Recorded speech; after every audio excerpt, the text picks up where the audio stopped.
RTOच्या एका चुकीमुळे पूर्ण समृद्धी रोड बंद झालेला आहे। एका ड्रायव्हर भावाचा गाडीवर चुकीचा फाईन मारून गाडीचे पेपर घेऊन RTO इथून पसार झालेला आहे।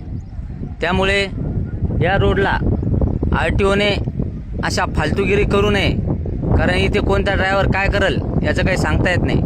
आणि आता ड्रायव्हर भाऊ सर्व असेच इथून पुढे जर असं काही कोणावर अन्याय झाला तर अशाच गाड्या थांबून प्रत्येकाने कोणत्याही ड्रायव्हरला सपोर्ट करा, कारण या इथून पुढे अशी मनमानी कोणत्याही RTOची चालू द्यायची नाही। RTOमुळे पूर्ण रोड जाम झालेला आहे आता समृद्धी।